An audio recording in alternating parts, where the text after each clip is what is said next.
Hello, everyone, and welcome to Something to Talk About Live. My name is Liz Owen. My pronouns are she and her, and I'm the Director of Communications at PFLAG National. Happy TDOV to all of you. It is great to have you with us on the actual day to celebrate. I don't want to waste any time. We have some great guests with us today. So as always, I'm going to turn things over to my friend and colleague, our Director of Learning and Inclusion, Jean Marie Nevada. I have my flag. I have my flag. Happy TDOV, Liz. Happy TDOV. Would that be my Puerto Rican trans pride flag? I thought that's what I was looking at. Mm-hmm. Very nice. I love it. It is so good to see you, Liz. Thank you so much for doing that. We have such a good show today, and it actually fell on TDOV. Like, how lucky did we get? It's perfect, and we have our two perfect guests for today. So I'm going to turn it over to you so you can welcome them in. Thanks, Liz. I'll see you later. Hey, everybody. My name is Jean Marie Nevada. I'm the Director of Learning and Inclusion at PFLAG National. My pronouns are she and ella. And every single week we get together to talk about something related to LGBTQ equality and inclusion. And as Liz referenced, it is the Transgender Day of Visibility, a celebration of the lives of people who are trans and non-binary and all of the contributions that they are making, particularly in the very trying times that we exist in today. So every single week we pick an article for you to read and to ask to have your own discussion about. This week's article appeared in Romper, and it was called When They Come for Our Joy. And it was written by Emmy Lund, who I need to mention actually has a new novel out called Boy with a Bird in His Chest, which you should definitely check out. But the article was about the challenges of being trans, especially right now. And how sometimes maybe expressing queer and trans joy just isn't enough, but what we should do moving forward. So for today's conversation, to talk about the article and the larger issues that people are facing, we have two fantastic guests. First, we have Maria Montano, who is the first openly trans woman to serve as the press secretary for the mayor of the city of Pittsburgh. And we are also going to be welcoming the Reverend Deborah Hopkins, who's a proud trans woman of color and a licensed non-denominational minister and founder and CEO of There's Still Hope, which is a trans-led organization which provides transitional housing to qualified trans and gender non-binary adults 24 and above. So I would love to welcome our two guests so we can get this conversation started. Hello, Maria, and hello, Reverend Deborah. How are you? Hello. Thank you. Thank you. Thank you for having me. Thank you for joining us. I know you are two very busy ladies, especially today. So I am so honored that you decided to spend a little bit of time with us. So I actually just want to get right into the conversation. And maybe, Maria, we can start with you. You know, TDOV today is a day that is a celebration of being out and visible. So could you talk a little bit about what went into your decision to decide to be out about your identity and what you've learned in that process?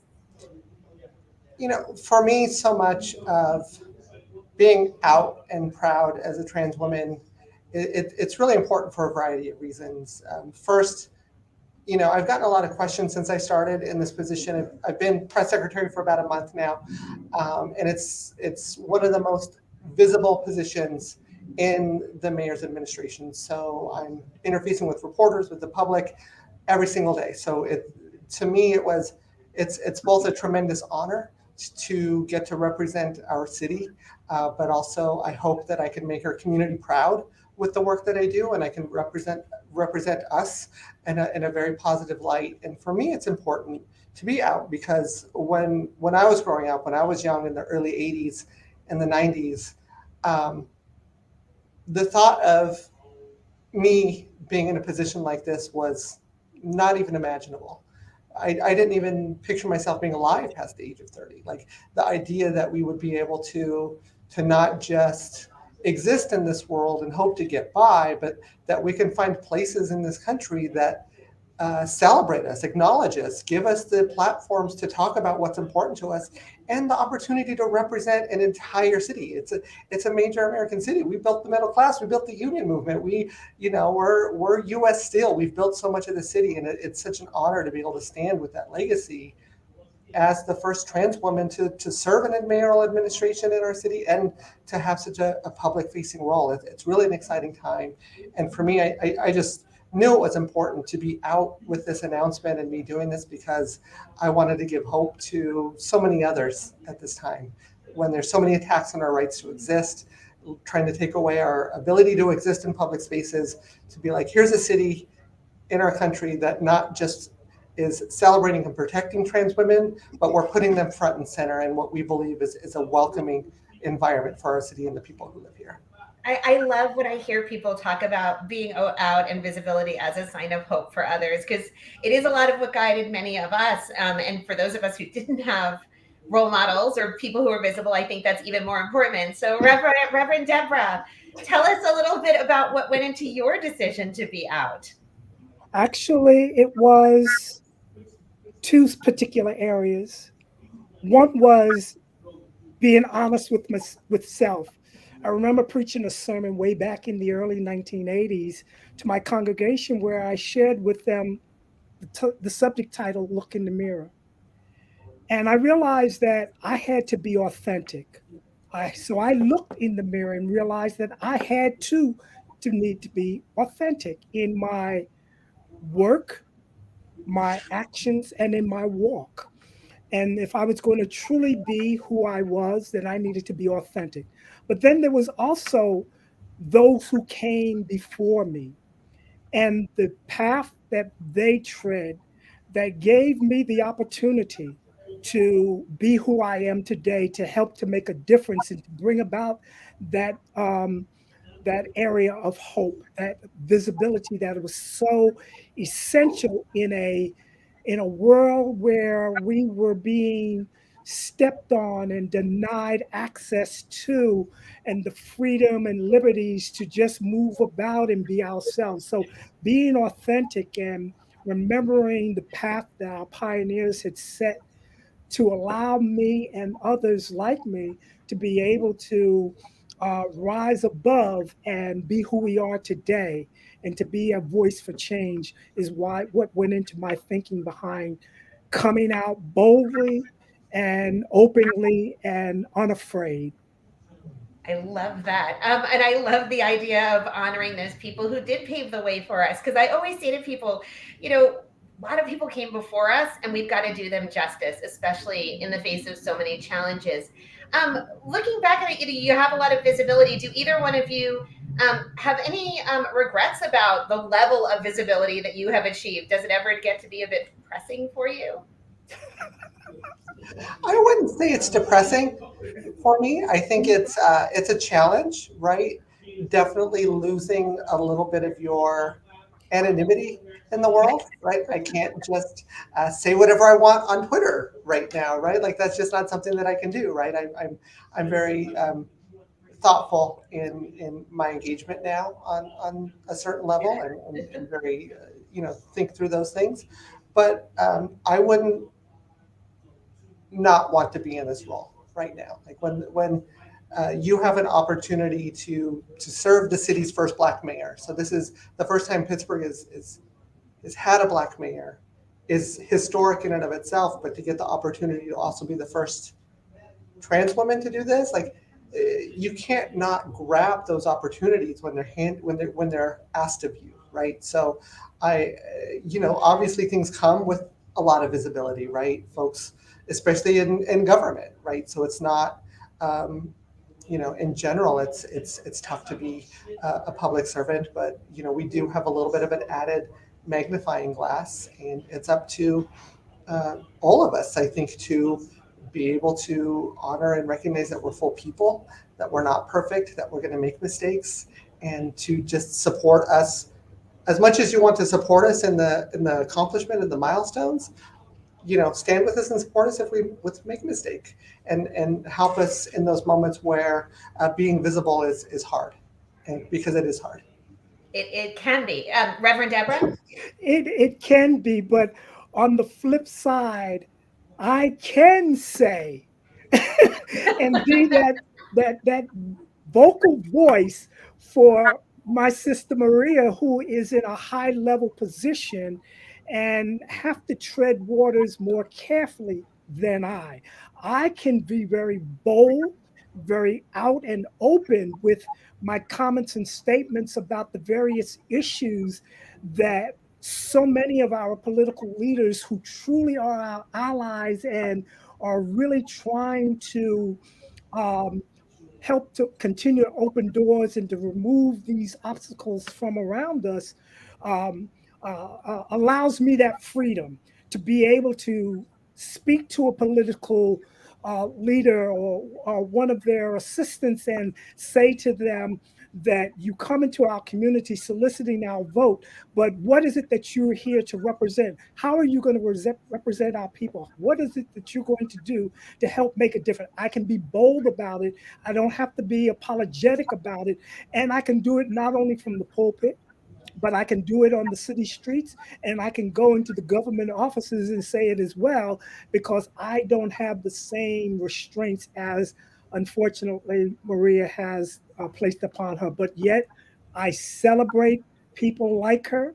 I celebrate the accomplishment, and I will not do anything to try to diminish what she's accomplished, because I continue to encourage it. Because if we're ever going to remove the systemic system that's in place, if we're ever going to bring about equality, then we're going to continue to need to find ways to support Maria and those who are in the position that she's in to help make a difference and be that voice in the ear of those who are writing legislation, putting laws in place to help bring about a freedom.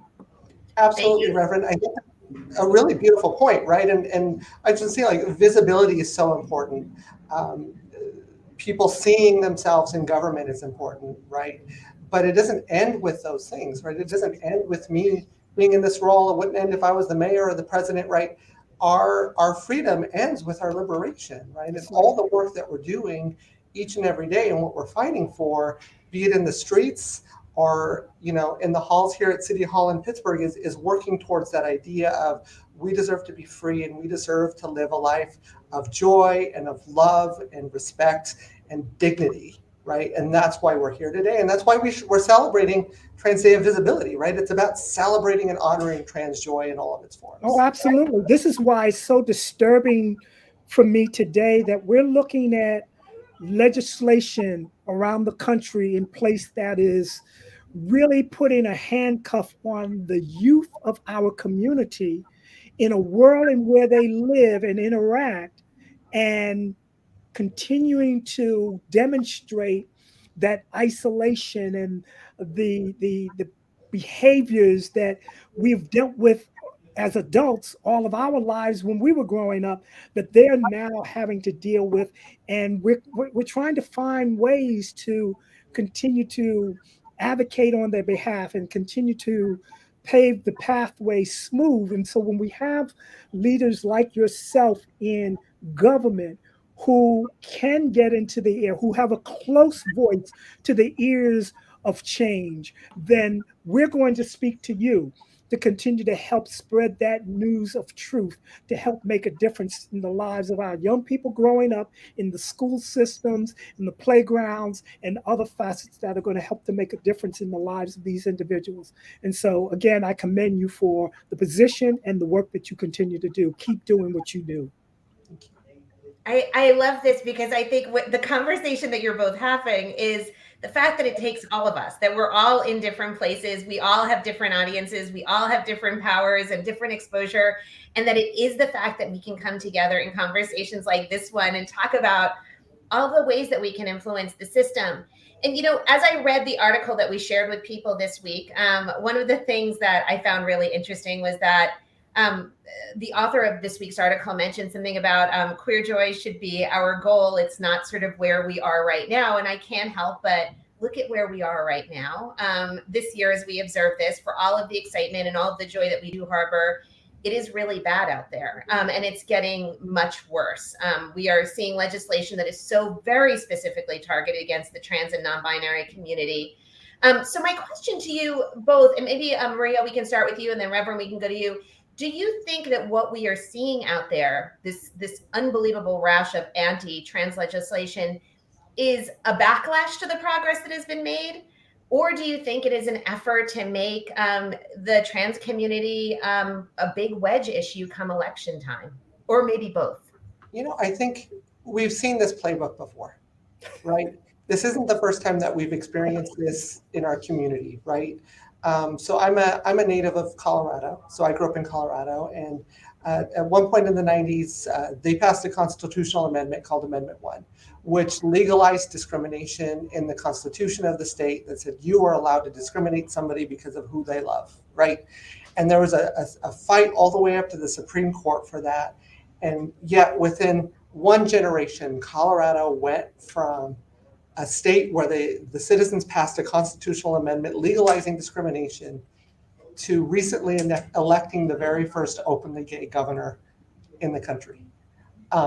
So this isn't the first time that we've seen these tactics, right? This isn't the first time that politicians have used our lives because it's easy to not understand us, and what folks don't always understand, they fear, and it's easy to use that fear to drive motivations to get folks to vote for you, right? Because we're the other, we're what's different, right?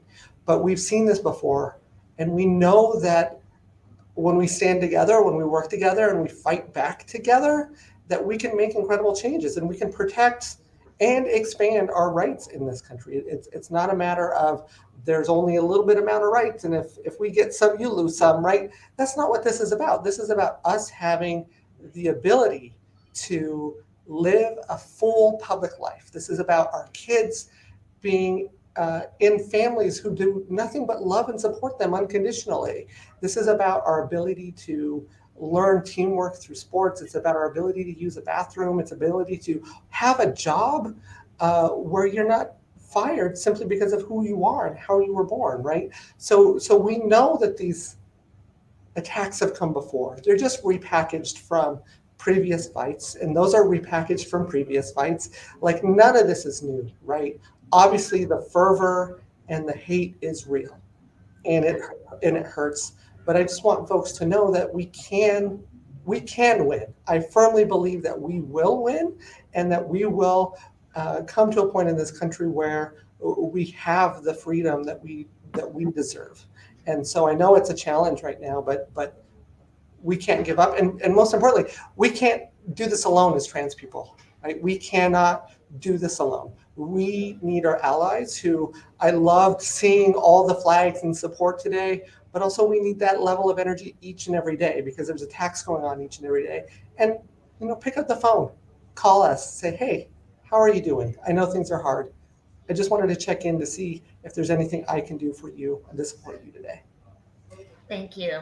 Reverend? Jean Marie, it's interesting because history continues to repeat itself, and so many of us who have traveled this journey continue to see resonate its ugly head, that level of fear and control and power.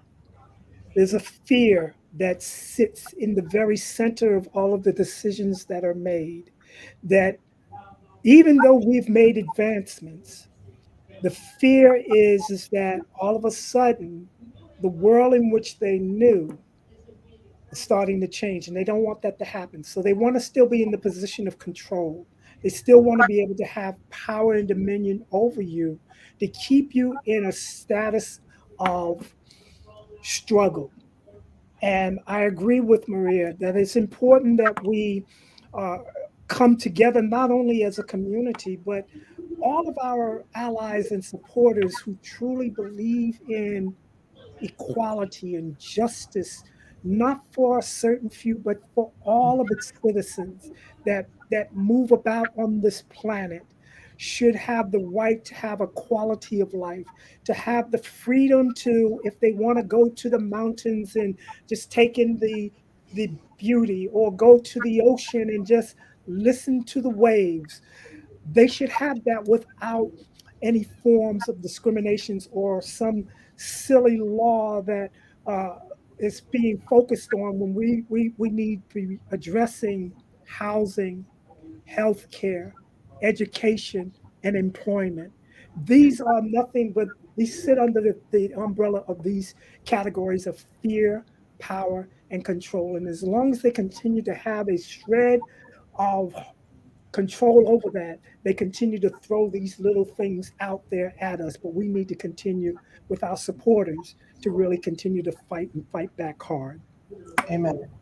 I genuinely appreciate what both of you are saying, because I have to admit to you that I sometimes look around at what's happening and I feel pretty hopeless. I've been at this a long time too, and it just feels it feels overwhelming sometimes. And I sometimes wonder if I got a little bit comfortable with the progress that we were making, and this is a little reminder of how fragile that is.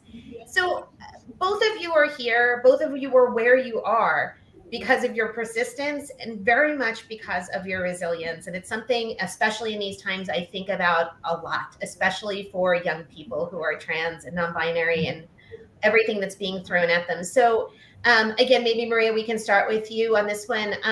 What have you learned about how to be resilient through your journey? I mean, you are certainly in a position that subjects you to a lot of scrutiny. So what do you advise to people? What were sort of the keys that got you to where you are?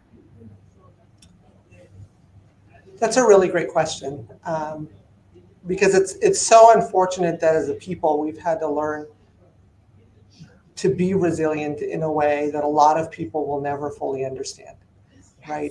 The stuff that we've been through, the abuse that we take, everything that we've been through in our life, it would be easy for anybody to say, you know what, I couldn't handle that, so I'm not going to do what you're going to do. I can never do, like, I don't remember the last time I had a conversation with an out trans person that didn't have somebody in their life say, I can never imagine how hard it is for you. It's like, okay, that's great, but what are you doing to make it easier for us, first of all? But secondly, like, in terms of building resilience, it's making sure that you're caring for yourself. So I'm a big fan of loving kindness and loving wellness, and starting my days around a practice of reminding myself that I deserve love, that I deserve to be healthy, I deserve joy, I deserve to be happy, and I deserve everything that I need in this world. And so starting my day with a foundation of what are the things that I need to thrive helps me find that extra bit I need to be resilient that day. It makes me have that fierce patience that I need in this job, because I know that I'm under a magnifying glass in a way that most people won't experience. And it helps me manage the weight of the expectation of being the first in a role like this, right? Because at times it can be heavy and it can be challenging, but I also love hearing from community members saying, hey, like I showed my kiddo who's trans, the story about you in the paper, and I just wanted them to know that it was possible for them to think beyond, what they think their life could be, and know that there's options for them in this world. So our resilience comes from each other. It comes from our community, and it comes from our own sense of self, of that we are worthy of love and respect and joy and hope. Thank you. And I have to tell you, the term fierce patience is now going to stick in my head very hard. That was like a great term, but thank you. Reverend, you are both an example of resilience because of the work that you've done, but you're also helping other people get on their feet too, through the work that you are doing now with your ministry. So what are you coach people on? What have your keys been to surviving this, to not just surviving, but thriving and helping other people get on their way? I used the analogy of the sermon I used earlier to look in the mirror. And I remind so many of my clients and parishioners to look in that mirror and continue to tell themselves that one, they belong, that they are of worth, and that they are someone, and that they have a voice. I'm a believer that self-care sits at the very center of that. And however that self-care comes about helps us to be able to weather the storms and the challenges and the struggles in which we face. I love encouraging others to look at themselves and to believe in themselves, but I also like to come alongside them to remind them of just how much they mean to not only me, but to those around them, and that they have a purpose in life. Now, what happens to this vessel when the world around them continues to tear at the fabric of my energy and strength? And those are the times when I find myself writing, going into the mountains, going down to the ocean, or just listening to some music, or just sitting out on the back porch listening to the rain. It enables me to do a bit of care, reflection, and finding truth in self.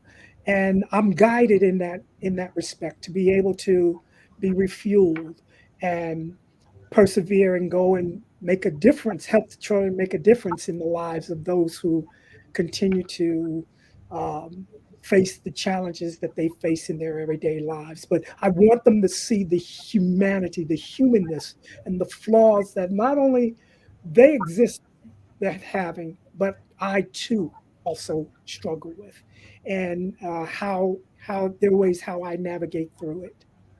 Thank you.